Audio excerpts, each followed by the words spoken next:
Хүүхдүүд бага ангиад төгсөөд дунд ангиад ороход дүн нь ихэвчлэн өөрчлөгдөж эхэлдэг. За сайнаар өөрчлөгддөггүй гэвэл тийм. Гэхдээ муугаар өөрчлөгддөггүй гэвэл ихэвчлэн. За мэдээж хичээлдээ үнэхээр сайн хүүхд байлаа гэж бодъё. Яаж сайн байлаа гэсэн дүн баг зэрэг хэмжээгч болтгоо өөрчлөгдөж идэг. За тэгвэл тэрэнд нөлөөлдөг олон шалтгаан байна. Юу гэдгийг гадаа тоглох туртай байж болж байна. За эсвэл зөвөр хичээл хийх үнэхээр дургүй байж болж байна. За эсвэл бол бага ангид нь байгаа тусаж дэмждэг байсан аав ээж нь тусаж дэмжихэ болсон байж болж байна. За эсвэл бол багш нар нь өөрчлөгдсөн байж болж байна. Гэх мэтчлэн маш олон шалтгаанууд яваад л байна. За энэ дотор ярьж болох хамгийн чухал нэг сонголт, за нэг шалтгаан гэх юм бол гарчиг дээрээс та харсан байж магадгүй орж ирэхээ өмнө дунд ангийнхны сэтгэл зүй дүнд нь хэрхэн нөлөөлдөг вэ? За сэтгэл зүй гэдэг бол үнэхээр сонсоход кринж сонсогдож байгаа. Би мэдчихээн заяа. Би бас дунд ангидаа бүр үнэхээр сэтгэл зүй мүү гэж бүр боддогч байсан, үнэхээр кринж санагддаг байсан.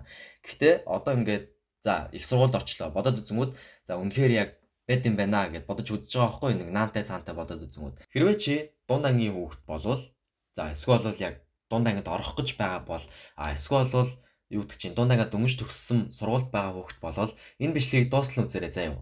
Заавал хичгүй чамд хэрэг болно. Эсвэл бол та дунд ангийн дүүтэй, эсвэл дунд ангийн хүүхэдтэй тийм эцэг эх эсвэл ах эгч нь байгаа болвол бас заавал дуустал үзээрэй. Хүүхдээ угаасаа ойлгохгүй л байгаа сте тий. Хүүхдэд 100% ойлгодог эцэг эх гэж угаасаа бараг байдаг байхгүй. Хэдий байдаг юм шиг харагдаг ч гэсэндээ байдаггүй. Тэгэхээр энэ бичлэг хүүхдээ юм уу дүүгээ ойлгоход чинь илүү тус төхөн болно гэж би найдаж байна. За тэгэхээр бичлэгээ үзээрэй. Тий. За тэгэхээр энэ бичлэгэн дээр юу ярих вэ гэхээр дунд анги ер нь яагаад яг сэтгэл зүйн өөрчлөлтүүд явагдаж эхлэхэд маш онцгой цаг нөхцөл нь болж эхэлдэг юм.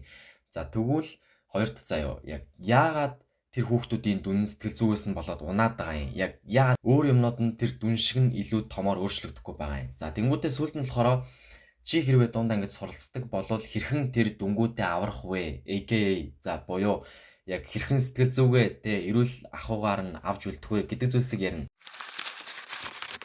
Намайг хин гэдэг вэ гэх юм бол Ёндон. За миний хийдэг бичлэгүүд хэрвээ чи сургууль сурдаг бол чамайг F авахаас ч аварна. Сургуульд ч чамд туслана. Харин хэрвээ чи сургууль сурдаггүй ажил хөдөлмөр эрхэлдэг зүгээр л сурах сонирхолтой хүн болвол яг чамайг амар гоёор уйдаахгүйгээр сургаж чадна. Тийм шанал байгаа. За бичлэг рүү орцгоо. Хамгийн эхлээд яагаад зөвхөн дунд ангид энэ өөрчлөлтүүд нь бүр маш ингэж хурдцтайгаар маш томоор ингэж явагдаад байгаа юм бэ гэх юм бол чи дунд ангид орж ирэхдээ өсвөр насчныг давхцчихдаг. За ихэвчлэн одоо 11-ээс 14 нас, 15 нас гэсэн үг шүү дээ. Тэр үед хүний бие өсвөр наснда за ерөөдөө жоохон хүүхдтэйгээ болоод том хүн байхад бэлтгэдэг тэр өсвөр нас руу ороод эхэлж ийн гэсэн үг.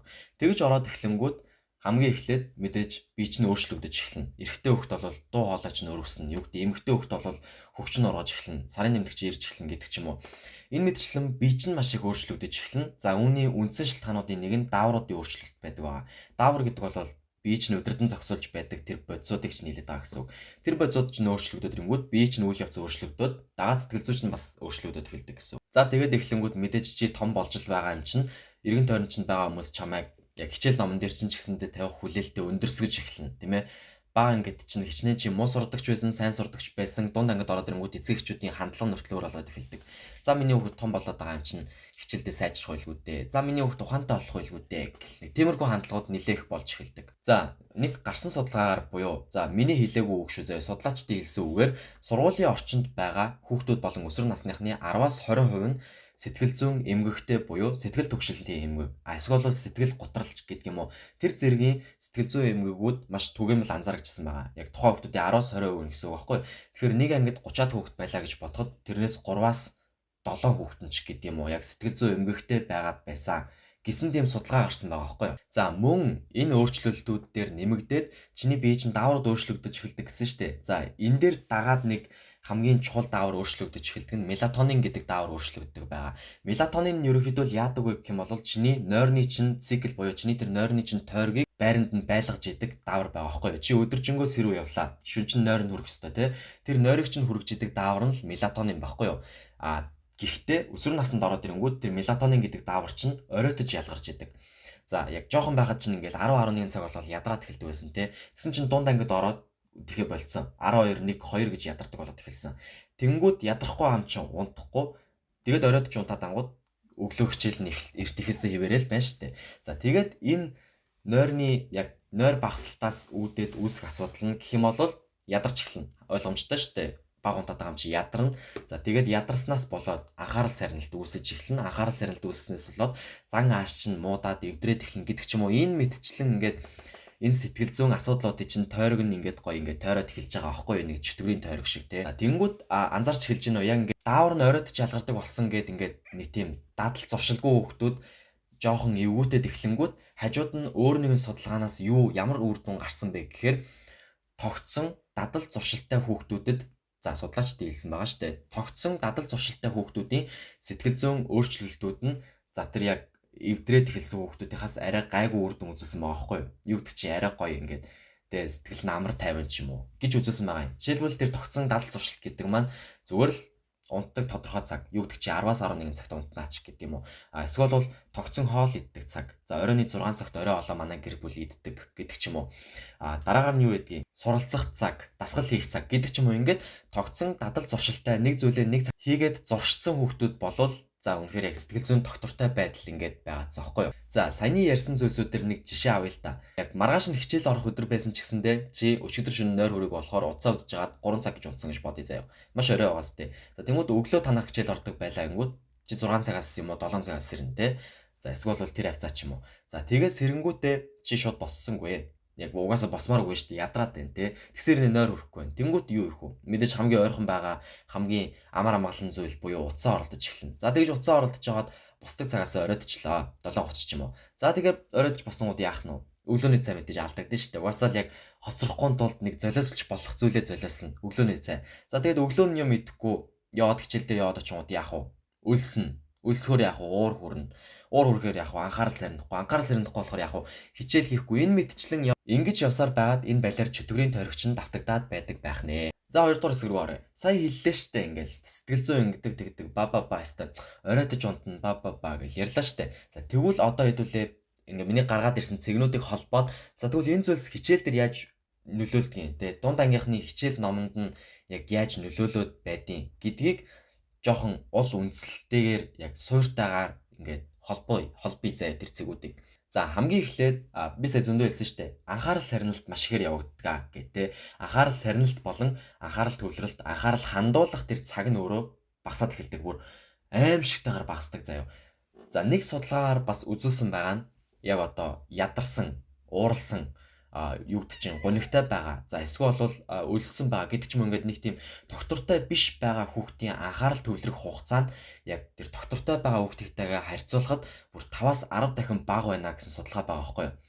Одоо юу гэдэг чинь нэг ширээн дээр 2 хүүхэд судаг байлаа гэж бодъё заяа. Тэгсэн чинь нэгдлийнх нь хүүхэд айгүй гоё нэг тийм дадал зуршилтай доктортой хүүхэд байгаад байна. Гэр бүл нь ч гэсэндээ айгүй дэмждэг. Тэгсэн чинь тэр хүүхдийн яг анхаарал төвлөрж байгаа цаг нь за ингээд хичээлийн 40 минутын 30-т нь анхаарал нь төвлөрдөг байлаа гэж бодъё. Үлсэн 10-д нь бас яг хөтэ ярьж хөөрнө штэ тэ хажуудлынхаа хүүхдээ. За тэгсэн чинь энэ хүүхд ингээ нилээн гайгүй үегээд байна штэ хичээлээ. Хажууд нь сууж байгаа хүүхд болохоор стожинкин нөгөө хамаг юмнууд нь өөрчлөгдөөд ингээд даавар маавар нь солигдоод байгаа хүүхд гэж бодъё заяа. Тэр хүүхдийн анхаарал төвлөрөх боломжтой цаг хугацаанд хажууд байгаа 30 минутаагаа харьцуулахад бүр яг бодоод үзэхгүй юу? 3-аас 8 минут байна л гэсэн үг. Бүр 5-аас 10 дахин бага гэж хэлээд байгаа штэ. Тэр бүр маш аимшигтай байгаа зү. Тэр хүүхд бараг хичээл хийхгүй нөхөнө штэ. Үүний дараагаар үүсэж болох хор уршин гэх юм бол бас мотивац болон эрч хүч алдагдах. За мотивац чинь болонгууд ирээдүйнхээ зорилгыг бодоол за одоо байгаагаа хийчихье гэсэн тийм зан төлөв штэ. Тэнгүүд за нийгмээс ирэх хүлээлт болон дарамт шахалт. За тэгчмүүдээ өөр юу гэдгийг энэ эндээс үүсэж байгаа энэ сэтгэл зүйн доктортой бус байдлуудаас болоод энэ хоёр алдагдаад эхэлдэг байгаа.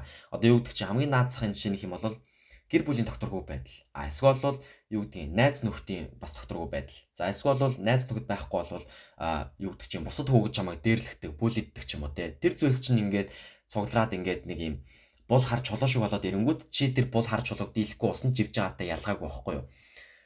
Чи юу гэдэг чинь яг идраслоод энерги ирч хүчээ алдангууд хийх хичээлээ ингээ хойшлуулдаг байлаа гэж бодъё. За эсвэл бол юу гэдэг чинь их стойсон гэрийн даалгавраа хийхэ болчлоо гэж бодъё. За эсвэл бол тийм байж идэл чинь багш чинь чамд ойлгохгүй байгаа ингээд биталт өгчлөө гэж бодъё те. Чи ингээд хараад юу вэ энэ биталт чи би ойлгохгүй шүү дээ. Юу солиороод байгаа юм бэ? Би угаасаа ойлгохгүй юм чи хийхгүй гэдэг ч юм уу ингээд. Угаасаа ирч хүч нь байхгүй, мотивац нь байхгүй юм чинь яах юм бэ те. Ингээд хийх хүнд 1000 арга олдно, хийхгүй хүнд юу дүүлээ 1000 шалтгаан үлээ нэг тийм зүрх зүй байдаг штэ. Тэрнтэй яг л адилхан гэсэн үг байхгүй юу? За ингээд хойшлуулаад хийхгүй ингээл яг ирч хүчээ алдаал байнгут эндээс за яг тэр хийгээгүй зүйлсээс чинь дарамт үүсээд ирээдүйд чамд бүр илүү дарамт үүсээд ингээд нэг юм байлаар бас нэг чөтгөрийн тойрог үүсэх эрсдэлтэй байдаг байхгүй юу. За үүний дараагаар нойр чинь багасж эхэлнэ гэж хэлсэн шүү дээ. За яг багасан ч гэж хэлээгүй л дээ зүгээр багасдаг гэж хэлсэн шүү дээ нөгөө дааврын өөрчлөлтөөс болоод. Тэнгүүд нойр багасаад ирэнгүүт яадаг вэ гэхээр ой санамж чинь багасаад ирдэг. Яг төвлөрөл тогтоолт гэсэн үг шүү дээ. За яаж холбогдсон бэ гэнгүүт бас нэг гаргасан судалгаа байдаг аахгүй шинжээчдийн. Тэрэн дээр юу гэж өгсөн байдаг вэ гэхээр за хүнд удаан хугацааны болон хурдан хугацааны за яг төр зургийн гэсэн үг шүү дээ. Хүнд төр зургийн болон удаан хугацааны ой санамж гэж хоёр ой санамж байдаг.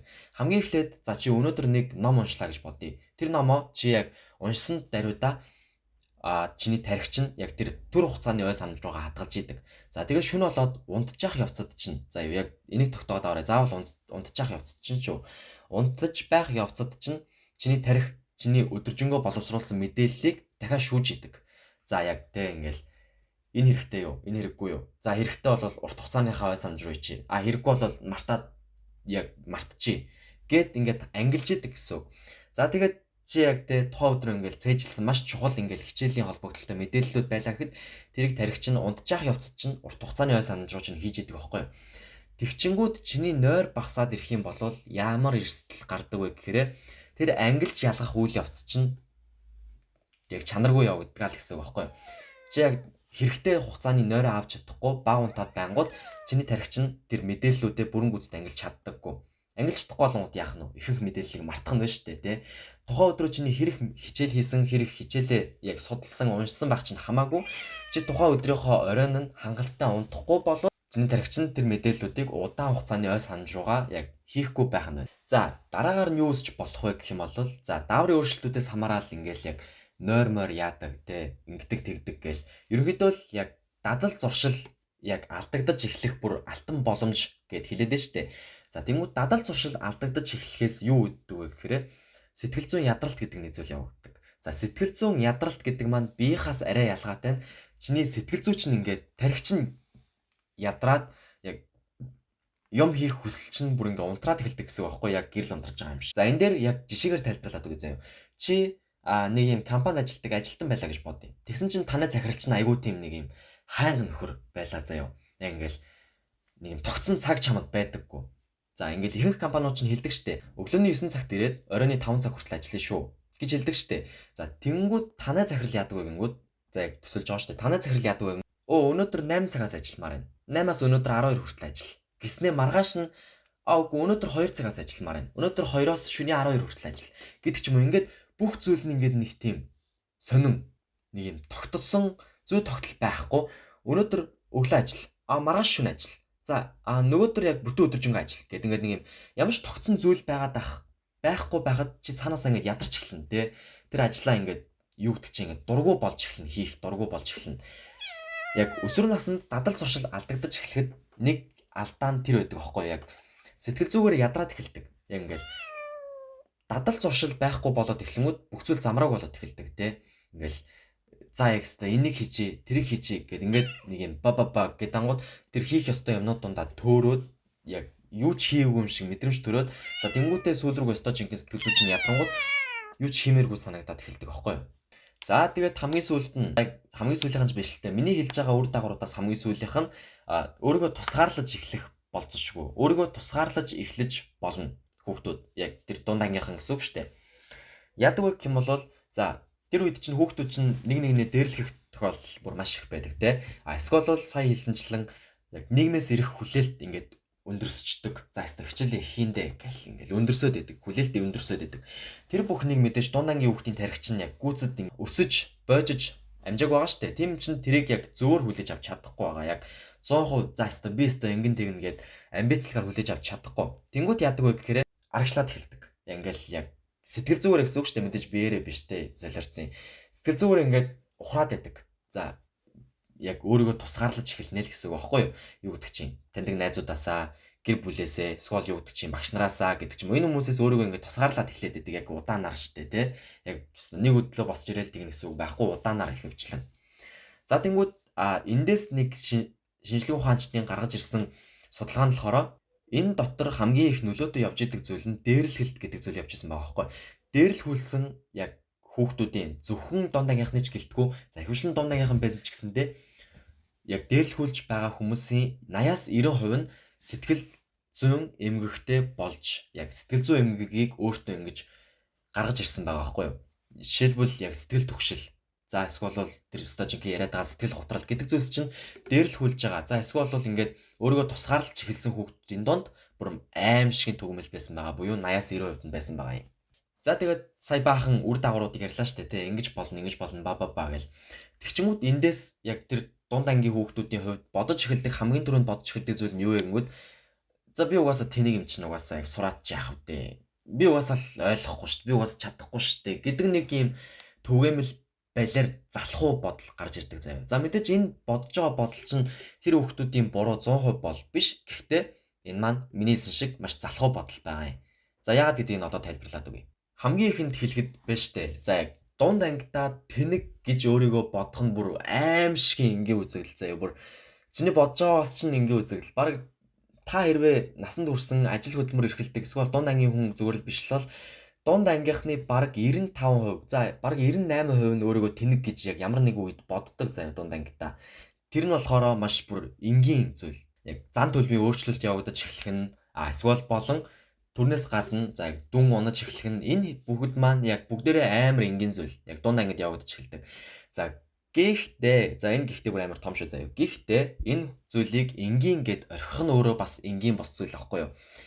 Угаасаа ямдан хэлсэн шүү дээ. Ястан дунд ангидаа тэнэг байх нь энгийн зүйл гэсэн. Би угаасаа тэнэг байж болно гэд тэр тэнэг чигээрээ үлдэх нь бол бас чиний буруу болоод явждаг аахгүй юу? Дунд ангийнхны буруу болоод явждаг. Буюу энэ маань энгийн зүйл биш. Яа гэх юм бол судалгаагаар тогтоосон байна. За яг судлаачдын хувьд үзэж байгаа энгийн яг дунд ангийнхан буюу өсвөр насных нь яг ямар шинжийг агуулж исэн бэ гэхээр тогтсон дадал зуршилтай. За тэнгуүтээ юу гэдэг чинь ингээд өөрийн гарч ирсэн сэтгэл зүй дотроо байгаа зүйлсийг ингээд ярилцаж чаддаг. Нэг тийм хүнд өөрийгөө ярьж ойлгуулж чаддаг нэг тийм л өсвөр насныхан байсан байгаа байхгүй юу гэдэг чинь ингээд ярилцдаггүй байлаа гэхэд ядаж өдрийн тэмдэглэл ч юм уу ингээд бичдэг дээ ингээд би одоо уурлаад байна. Яагаад гэвэл би ингэсэн тэгсэн надад ийм зүйл ингэсэн тэгсэн. Би уурлахаа болохын тулд ингэж би уурлахаа болно гэдэг ч юм уу. Ингээд нэг тийм өөрийнхөө мэдрэмжийг нэг тийм гаргаж мэддэг хүүхдүүд л яг судлаачдын хувьд энгийн байсан байгаа байхгүй юу. Гэхдээ энгийн нэм байна. Бас нөгөө талдаа нөгөө энгийн нэм байна гэд яг тэр нэг өөрийгөө тэнэг гэж бодоод байгаа өсвөр насныхан байгаа штэ. Тэрийг бас энгийн гэлцэн. Тэрийг орхих нь энгийн зүйл биш гэдгийг л би яг хэлэх гээд байгаа байхгүй юу. Тэгэхээр энэ дээрээс юу гэж дүгнэлт гаргах вэ гэх юм бол байна штэ. Дунд анги гэдэг маань бол мэдээж та easy peasy амархан lemon cake юу гэдгийг тэд нар чинь угаасаа байх ёсгүй. За яг амархан байх юм бол мэдээж чи нэг бол азтай байна. Эсвэл чи нэг бол амар мундаг байна баяр хүргэе. Гэхдээ амархан байх ёсгүй. Угаасаа хэцүү байх хэрэгтэй. Гэхдээ чи яг тэ юу болоод байгааг нэг тийм ойлгоод ухаарч чаддаг. За эсвэл бол нэг зүйлдээ хэд хамааралтай болцдоггүй. Утас. За тийм л байх юм бол за тэгэл дадал зуршилтай өөрийгөө яг дадал зуршилд хэрэгжүүлж чаддаг байх юм бол энэ бүх яг болоод байгаа дунд ангийн балаа юмнууд ер нь бол зохицуулж болох боломжтой байх нэ. За иймэрхүү байлаа. Одоо тэгвэл юу ярих вэ гэхээр яг бичлэгийг хэлсэн шүү дээ. Энэ зүйлсээс өөрийгөө болон өөрийнхөө дүн хоёрыг яаж хамгаалах вэ гэдэг. За тэгэх юм бол хамгийн ихнийх нь нэг зөвлөгөө нь болохоор унтах цагаа тогтмол болгох. За яг энэ бол үнэхээр бүр аим шиг чухал. Сайн хэлсэн шүү дээ нөгөө мелатонин гэдэг нойрны даавар чинь оройтож ялгардаг учраас чиний нойр чинь хүрэхгүй байдаг. Яг чиний унтдаг байсан цагаас чинь илүү оройтож нойр чинь хүрдэг. Гэхдээ тэглээгээд нойроо дагахаасаа илүү чи нойроо удирдах хэрэгтэй байхгүй нойр чинь чамайг биш. Тэнгүүд яах хэрэгтэй вэ гингүүд сайн хэлсэн шүү дээ. Унтах цагаа тодорхой болго. Яг шөнийн 11 юм уу 12 юм уу эсвэл бол за 12-оос өрөөж болохгүй шүү. Эсвэл бол 10 цаг юм уу 10 цаг 30 минут юм уу зүгээр л тогтвортой болгоод тогтмол болгоод яг сэрэх цагаач гэсэндээ тогтмол болгочих. Гэтэ мэдээж чиний нойрны чинь тойрог эвдэрсэн те байгаад байгаа бол энийг шууд засна гэдэг бол угаасаа боломжгүй. За яг багаар засаж болох боломжтой байхгүй юу? За өнөөдөр яг унтдаг цагаасаа би 30 минутын өмнө унтчихъя. За маргааш нь дахиад 30 минутын өмнө унтчихъя гэдэг ч юм уу. Ингэж явсараад яг нойроо тогтмол болгох хэрэгтэй шүү. Дараагийнхан зөвлөгөө болохоор яг өөртөө дадал зуршил суулга. За энэ маань амар кринж сонсогдож байгаа ч гэсэндээ энэ нь зөвхөн ганц зүйл төр ч гэсэндээ байж болно. Зүгээр л яг юу гэдэг чи ирээд гэрийн даалгавраа ирэх цагаа чи тогтмол болгочиход болох байхгүй юу? Юу гэдэг чи би өдөр болгон яг адилхан цагт ирдэггүй. Тийм учраас би оройны 7 цагаас эхэлж хичээлээ хийгээд 830 минутанд дуусгах шүү. За оройтох юм бол 9 цаг гэхэд дуусгана шүү гэдэг ч юм уу. Нэг ийм тогтмол яг цаг гаргаад ирчих юм бол мэдээж хэлсэн шүү дээ сая те. Яг дадал зуршил тогтмол байх юм бол сэтгэл зүйчин тогтмол байх амар өндөр боломжтой байдаг. Тэгэхээр эндээс нөгөө нэг сэтгэл зүйн ядралт гэдэг зүйл чинь үүсэх боломж нь бүр ингээд гэж багасаад ирэх байхгүй юу. Дараагийнх нь болохоор яг өөрийнхөө дэлгэцний хэрэглээний цагийг хянах хэрэгтэй. За яг үнэхээр яг багсаг ихсэг гэж би бол юу ч хэлээгүй байгаа шүү дээ. Зүгээр л хяналт тавьчих тэрэн дээрээ. Яг ээж аав чинь хяндаггүй бол чи өөрөө хяналт тавьчих. За би өөрөө тэгдэг байхгүй нэг юм app татсан юм би. Тэр app-ны яадаг вэ гингүүд ингээд 7 хоног болгоны сүүлд чиний яг тэр 7 хоногтой хэдэн цаг утас үзсэн бэ гэдгийг чинь гаргаж ирдэг. Тийм app байгаа юм. За минийх болохоор ингээд 7 хоног болгондоо адилхан байдаггүй заяа. За нэг 7 хоногт та 80 цаг утсаа үзсэн байна. Нэг 7 хоногт нь 100 цаг утсаа үзсэн байна гэж гаргаад ирдэг заяа. За гэтээ тэр яг би мэдэж ийн өөрийгөө утасны их хэрэглээтэй гэдэг. Тэнгүүд за яг чи өөрийгөө тэгж хянаад эхлэнгүүд анзарч эхэлдэг байхгүй юу вэ? Би ийм хуцаа үзсэн юм уу гэд анзарч эхлэн заяа. Тэгээд дараагийн удаа утсаа үзэхдээ чамд ядаж нэг бахан гимшил тэ төрхөөлгүй дээ нэг арай бага утсаа үзэхөөлгүй дээ тэгэхэд гэж би найдаж байна. Тэгэхээр за аль цагуудад хамгийн их дэлгэцний хэрэглээгээ хянах хэрэгтэй вэ гэхээр унтахаас өмнө болон за яг шөнийн үеэр шүү заяа. За яг өдрийн үеэр бол гайгүй яг зүгээр завтай үедээ л утсаа үзчих. За үгүй бол утаснаас жоон салчих. Тэгэд л болоо. Дараагийнх нь хэм бол за доторх тэ сэтгэл зүйч нь ямар хөө байна. Тэрэн дээрээ шудраг байчих. За шудраг байгаад тэрийг нэг гаргаж чаддаг болчих. Заяа. За мэдэж гин би яг ингээ мэдэж гин заяа бүр 25 30 настай хүмүүс за бүр ингээ том болцсон хүмүүс ч гэсэндээ энэ дээр бүр ингээ амар алддаг. Амар юу гэдэг чинь ямар хуу байгаагаа ингээ илэрхийлж чаддаггүй хүмүүс бүр аим шиг юм олон байдаг. Гэхдээ тэр нь бол яг өсвөр наснаас эхэлтэй байдаг байхгүй юу? Тэрийг янзлаг болохоор тийм болцсон. За тэгэхээр чи яах хэрэгтэй вэ гэхээр яг дотор чи юу мэдрэгдэж чинь те яг уурлаад байна уу? Тэ гомдоод байна уу? Юунд яагаад байна? Тэдэртэй ингээ жоохон шудраг байчих заа ингээл. Ууралж байгаа хэрнээ үгүй штэ би уурлаагүй гэдэг ч юм уу нэг тийм битээ тэгээл гээд байгаа юм. За тэмүүтэ тэрийг илэрхийл гэдэг маань ер нь бол ярилцаж болох хүмүүс юу байна? Тэдрийг нэг хайчих. Гэрийнхэнтэйгээ ярилцаж чадахгүй болвол юу гэдэг чинь нэг ярилцаж болох багш нар байвал бас хайчих. Бүр байхгүй бол найзууд байна уу харчих. За бүр болохгүй бол зүгээр битсэн ч болно заяа. Утсан дээр юм уу, тэмдэглэлийн дэвтэр дээр юм уу, чамд аль нь тухтай байна. Зүгээр ингээл гаргаад бай тэргээ заяа. Гой бичиж, муухай бичнэ гэж санаа зовох шаардлагагүйгээр зүгээр гаргаад бай. Тэгэд болно. За надад болохоор дунд ангид яг тийм зүйл байгаагүй заяа. Ярилцах хүн нэгч байгаагүй. Гэхдээ баа ангид байсан. За тэгээд дунд ангид байгаагүй. Тэгээд ахлах ангид байсан заяа. Тэнгүүд би дунд ангид бүр новчирж аваад ахлах ангид амар сайн болж эхэлсэн аахгүй хичээлдээ буцаад. Манай ахлах ангийн багш бүр амар сайн надтай ингээд надтай ч гэж хүүхдүүдтэй амар сайн ярилцдаг байсан. Наа ингээд олон нийтийн өмнө загинчаал чи нэг бол их зантай болоод байна. Чи хичээлдээ муудаад байна. Чи эсвэл бол амар завгүй амар хэцүү байгаад байна гэдэгдэг байсан заяа. Тэнгүүдээ ингээд хоёулахнаа болоод ирэнгүүд яндаа юу болохгүй байна яагаад байна гэл ингээл яриад хэлдэг. Тийм мундаг багш байдаг байсан. Тэгэхээр тэрнтэй адилхан ярилцаж болох хүн байна уу хайчих болохгүй бол зөөр сайхан бичээд дараа нь ураад хайждаг ч юм уу те. Зөөр сайхан дотроо байгаа юм а шударгаар гаргачих гэж лээд байгаа гэсэн үг. За дараагийнх нь амар чухал шүү заяа. Хийх хичээлээ баг хэсгүүдэд хуваагаад за тэр болгон дээр шагнал өөртөө оногдуулчих. За энийг одоо тайлбарлаад өгье амархнаар заяа. Баг хэсгээр хуваа гэдэг маань за өнөөдөр жишээлбэл юу гэдэг чинь. За өнөөдөр 3 дахь өдөр гэхэд чамд ийм тийм хичээл орсон байлаа гэж бодъё. Жишээлбэл математик, монгол хэл, англи хэл орсон байлаа гэж бодъё. За тэнгууд чи ингээл гэртээ ирээл ёстой яана би гурвангийнхын даалгаврыг хийх ёстой гэл өөрийгөө үзий хадаад ёстой хорвоог үзий хадаад байх шаардлага байхгүй. Угаасаа гурвангийн нэг дор хийнэ гэвэл аимшиг их юм байгаа шүү дээ тэр чин даалгавар нь те. Тэнгууд тэр гурвыгаа 3 ч юм уу эсвэл илүү жижигэн хэсгүүдэд ингээд хуваачих гэсэн үг байхгүй юу? Дунд нь амралттай хий гэсэн үг. Тэгээд хийж дуус болгондоо нэг өөрийгөө жижигхэн шагнадаг ч юм уу те. Нэг удаа хийж дуусчаал ганц яг 5-гийн чихэрнээсээ чихэр авч иддэг ч юм уу. Эсвэл босч тэжээр амтантайгаа тоглодог ч юм уу. Гарч юугдаг чи агаар амьсгалдаг ч юм уу, шээж баадаг ч юм уу. Нэг тийм өөрийгөө амраах эсвэл өөртөө нэг жижигхэн шагнал өгөөд байвал яг чи хийх даалгавруудаа болон орчлон хорвоог үзий ядахгүй гэсэн үг байхгүй юу? За хамгийн сүүлийнх нь болохоор үеийнхэнтэйгээ нээлттэй бай. Болон яг тийм үйл ажиллагаануудад сайн оролцох хэрэгтэй. За мэдээж мэджин заяа дунд сургууль болон ерөнхийдөө сургуулиудад үйл ажиллагаа маш их сургуулийг бодох юм бол аим шиг цөөхөн байдаг. Тэгэхээр яах хэрэгтэй вэ гэхээр зүгээр л яг үеийнхэнтэйгээ нээлттэй байгаад хичээл номон дээрээ жоохон идэвхтэй байчих. Яг муу ч гэсэндээ оролдоод үзчих гэдэг байгаа байхгүй юу? Үеийнхэнтэйгээ нээлттэй байх юм бол хэдий чи адлагдсан ч гэсэндээ за тэр хүүхдүүдэд таалагдахгүй тэр хүүхдүүд чамайг үзэн ядсан юу гэдэг чи ад үзсэн ч гэсэндээ чи олон хүүхдүүдтэй ингээд нээлттэй байгаадах юм бол тэр үзэн ядж байгаа хүүхдүүд чинь яг нээлттэй байгаа хүүхдүүдээс чинь цөөхөн болоод ирнэ гэсэн үг байхгүй юу? Тэр чи яах нь вэ? Эерэг хүүхдүүд дээр нь илүү анхаарлаа хандуулж эхэлнэ гэсэн үг. За тэгээд үйл ажиллагаанууд гэдэг маань бол яг юу ч байж болно те. Чаддаггүйсэн ч гэсэндээ шатрын тэмцээнд ордог ч юм уу. Эсвэл юу гэдэг чи ангийнхан чинь ингээл сакс хөл бөмбөгийн тэмцээн болж хахад тэдрийг нь очиж үздэг ч юм уу те. Хэрвээ над шиг чи сакс хөл бөмбөг гэх мэт спортуудад бүр амар муу яг тоглодоггүй бүр бааза тоглодоггүй байсан бол зүгээр ядахнаа шатар тоглоо сурчих бас болох байхгүй те. Уяахантайгаа тэр чинь бас харилцаж штэ.